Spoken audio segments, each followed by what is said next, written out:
Şeffaf Mutfak'tan herkese yeniden merhabalar. Şekliyle hayran bırakan ve lezzeti gerçekten tavan yapan, ekmekten lezzetli, poğaçadan yumuşak bir tarifle geldim. Gerçekten çok beğendim. Sizlerle hemen paylaşmak istedim. 200 mililitre kadar ılık su ve yarım paket maya ile birlikte bir ön maya hazırlayacağım. Şimdi bu kadar suya bu kadar maya atarsanız mayalar biraz böyle yüzecektir. O yüzden içine biraz un ekleyeceğim.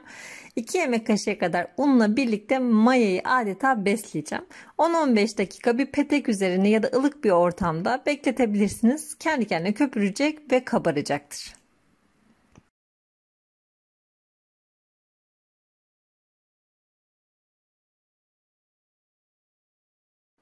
Ön mayam bir kenarda hazır hale geldi. Şimdi yoğurma kabıma unumu, şekerimi, tuz ve bir tane yumurta kattığım karışımı alacağım. İçine mayayı dökeceğim ve yoğurma makinesine alıp yoğurtturacağım. Elimizle de yoğurabiliriz elbette. Şekeri birazcık daha azaltabilirsiniz. 3 yemek kaşığı yerine 2 yemek kaşığı da dökebilirsiniz. Bir tane kadar yumurta kırıyorum içine ve köpüren mayayı içine ilave ediyorum. Makineye alıyorum.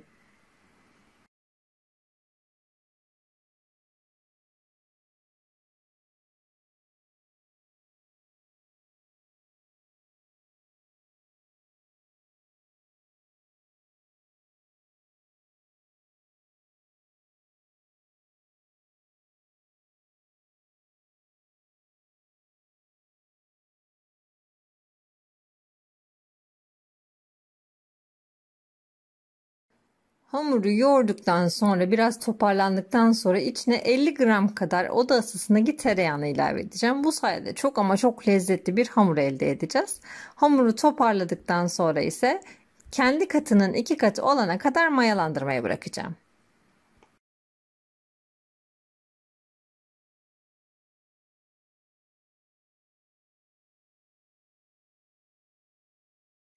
Hamurum hazır. Size şöyle biraz yumuşaklığını göstermek istiyorum. Elimle toparlattıracağım ve yaklaşık 1 saat kadar ılık bir ortamda mayalandırmaya bırakacağım. Daha sonra mayalanan hamurumu şekillendirmeye geçeceğim.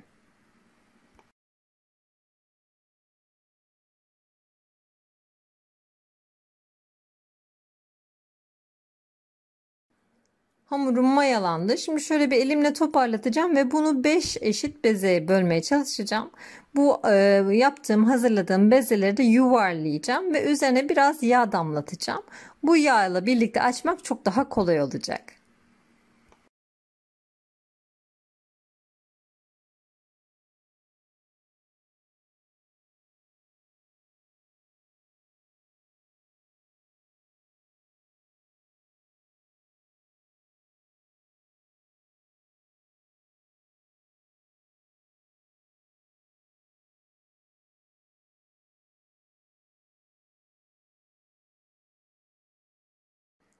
Hamurların şekli gerçekten şahane oluyor. Tam da bu şekli vermek için ne yapıyoruz? Bir tane bezeye böyle üzerindeki yağ ile birlikte hafif yaydırıyoruz. Çok kolay bir şekilde açılacaktır zaten.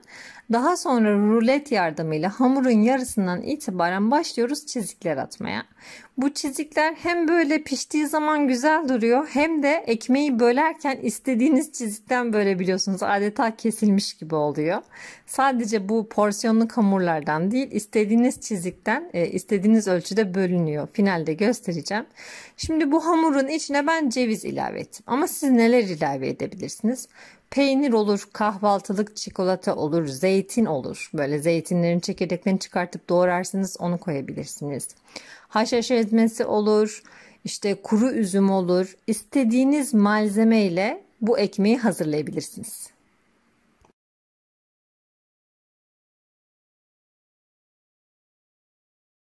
Ya da böyle et türevi bir şey de kullanabilirsiniz. Yani kıymayı kavurursunuz ya da işte salam, sosis, kaşar karışımı koyarsınız, sucuk kaşar yaparsınız. İçinin malzemesi tamamen dileğinize bağlı. İsterseniz içsiz olarak da aynı şekilde sadece boş olarak da yapabilirsiniz.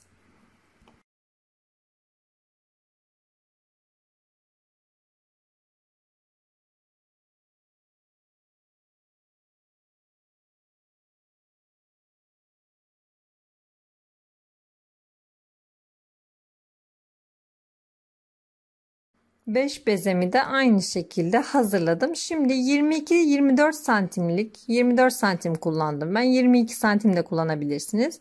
Kelepçeli bir kek kalıbı olabilir ya da bir borcam olabilir, bir fırın kabı olabilir.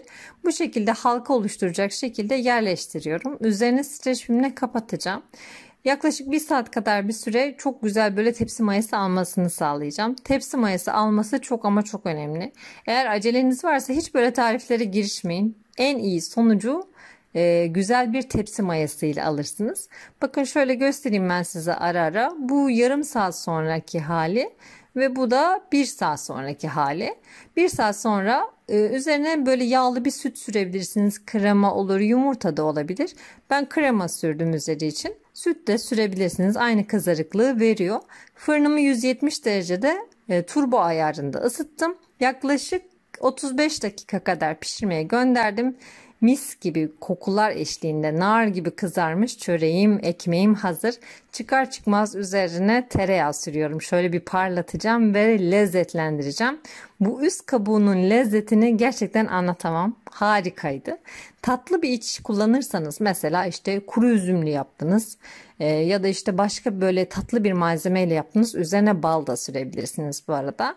Şöyle bir böleceğim. Ne kadar yumuş yumuş olduğunu göstereceğim.